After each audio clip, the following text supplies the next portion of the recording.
Percent লোক নামাজে না যায়, 20% লোক নামাজি যায়, নামাজে যায়। 20 নম্বর পাইলে যেমন পাস করা যাবে না, 20 জন লোক নামাজ পড়লো, 80 জন লোক নামাজ পড়লো না, পাস করা যাবে না। সুতরাং ওই যে দলের ভিতরে বেনামাজি বেশি, এই দলটা জাহান্নামী দল। আমরা আজকে থেকে নিয়ত করব জাহান্নামী দলের সাপোর্ট করব না। আর এই কথাটা বলার কারণে যদি আমার রাজনীতি হয়, আমার কিচ্ছু করার নেই, কিচ্ছু করার নেই আমার। আমি একবারও কোনো দলের পক্ষে ভোট দিতে বলিনি, দলের বিপক্ষে দাঁড়াতে বলিনি। আমি বলেছি যেই দলে নামাজি বেশি সেই দলটা কোন দল, আর যেই দলে বেনামাজি বেশি সেই দলটা জাহান্নামী দল। ওটা আপনারা বিবেচনা করে নেবেন, আমার পরে বিবেচনা করতে দেবেন না, ওটা সিদ্ধান্ত আপনারাই নেবেন। সুতরাং আগামীতে আমরা সিদ্ধান্ত নেব কোন দলের ভিতর থাকবো, নামাজি না বেনামাজি। কারা কারা নামাজি দলের ভিতর থাকবেন একটু দুই হাত তুলে আল্লাহরা দেখান তো, কারা কারা নামাজি দলের ভিতর থাকবেন? নামাজি, নামাজি, নামাজি, নামাজির ভিতর থাকবেন। আপনি বেনামাজি থাকবেন না, নামাজির ভিতর থাকবেন, নামাজ পড়বেন, নিজে নামাজ পড়বেন, নামাজিদের সঙ্গে থাকবেন। আল্লাহ আমাদের নামাজিদের সঙ্গে কবুল করুন।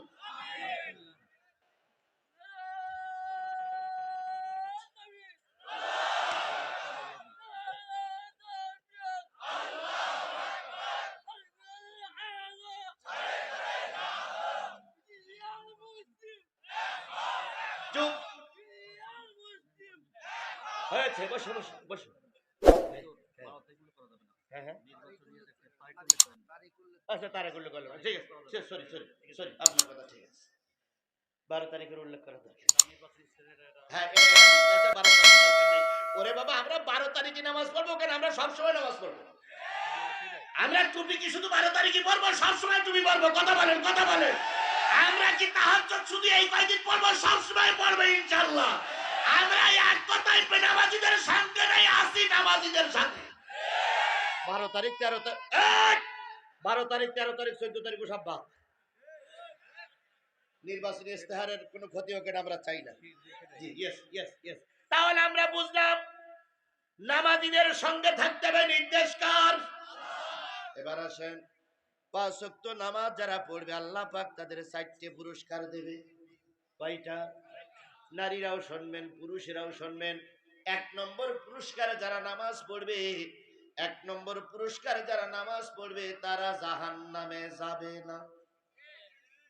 2 নম্বর পুরস্কার যারা নামাজ পড়বে তারা 8টা জান্নাতের মালিক হবে। কয়টা? 8টা।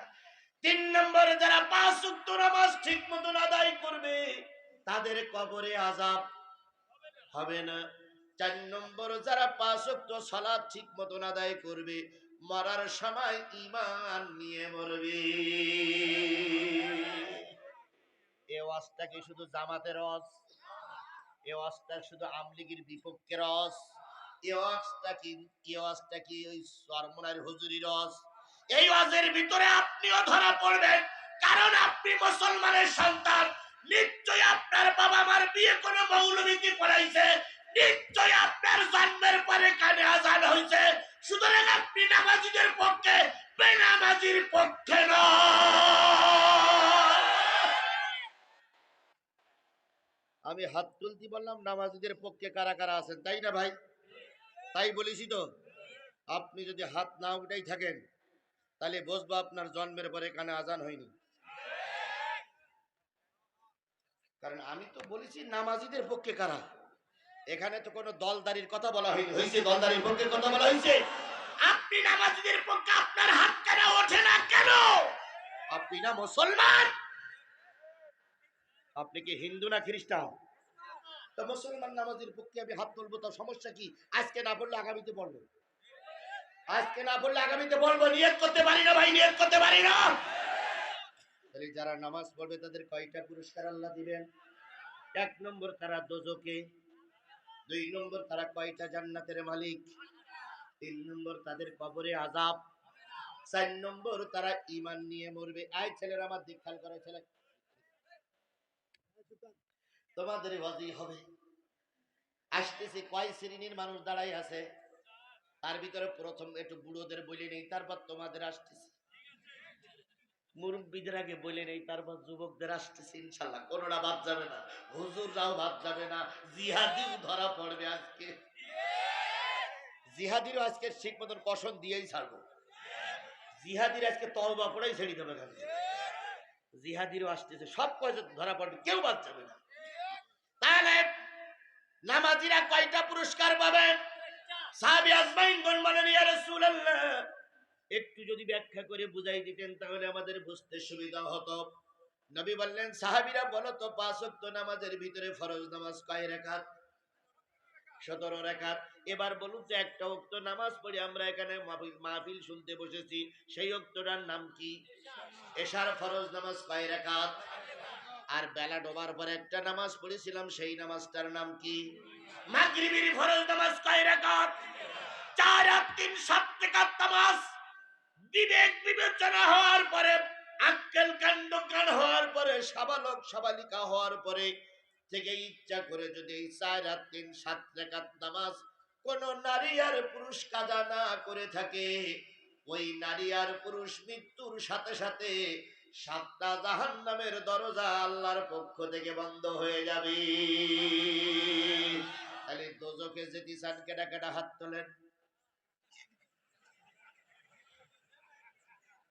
দোজখে যেতে চান কেডা কেডা হাত তোলেন? আছেন কেউ? নাই। তাহলে দোজখ যদি বন্ধ করতে হয়, তাহলে মাগরিবের নামাজ আর এশার নামাজ কাজা করা যাবে না। ওরে বাবা, দোয়া করে পীরের মুরিদ হয়ে 2000 টাকা দিয়ে মৌলবীর কাছ থেকে দোয়া নিয়ে জান্নাতে যাওয়া যাবে, জাহান্নাম বন্ধ করা যাবে না। জাহান্নাম বন্ধ করতে গেলে লাগবে নামাজ। কি লাগবে? ইন্নাস সালাতা তানহা আনিল ফাহশাই ওয়াল মুনকার।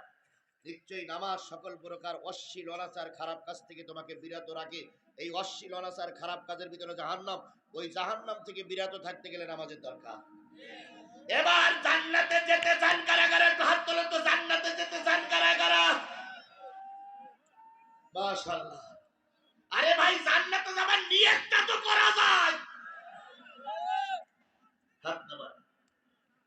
এবার জান্নাতে যাবেন কারা কারা? আর নিশ্চয়ই আমরা সবাই ভেস্তে যেতে চাই, কথা বলেন। এবার বলুন তো, জোহরের ফরজ নামাজ কয় রাকাত? আসরের ফরজ নামাজ কয় রাকাত? এই 4 আর এই 4 8 রাকাত নামাজ এতদিন কাজা করেছেন, এতদিন পড়েন নাই, এতদিন পড়েন নাই। ইচ্ছা করে হোক আর অনিচ্ছা করে হোক, ভুলি হোক আর সংশোধনী হোক, আপনি পড়েন নাই।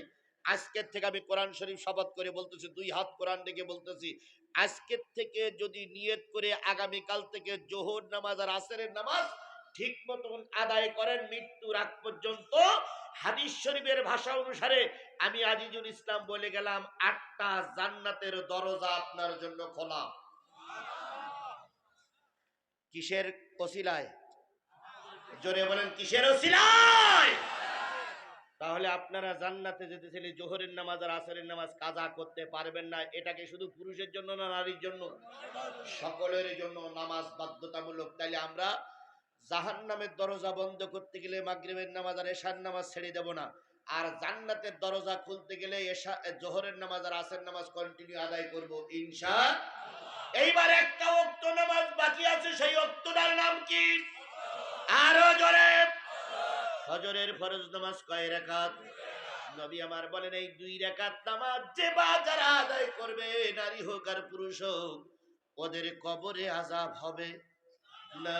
ওরা যখন মৃত্যুবরণ করবে, আল্লাহ ওদেরকে ঈমান নিয়ে মৃত্যু দেবে। তাহলে ঈমান নিয়ে কি আপনারা মরতে চান? যারা মহিলারা আছেন, মা বোনেরা আছেন, আপনারাও কি ঈমান নিয়ে মরতে চান?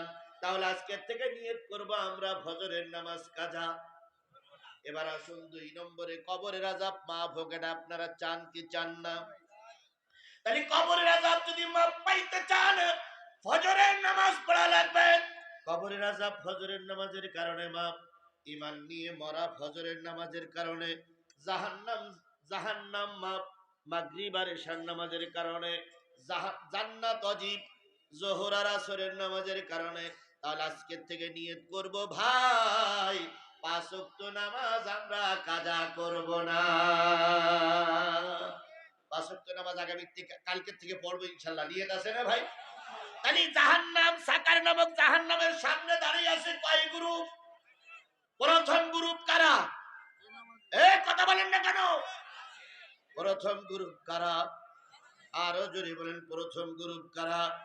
তাহলে বেনামাজি যদি সাকার নামক জাহান্নামে যায়, তুমি আর আমি জাহান্নাম বন্ধ করতে গেলে নামাজি হওয়া লাগবে। ক্লিয়ার?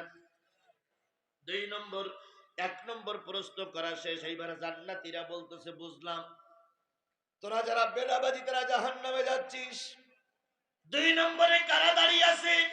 ওরা বলতেছে কালু লাম নাকু মিনাল মুসাল্লিন ওয়া লাম নাকু নুতিমুল মিসকিন।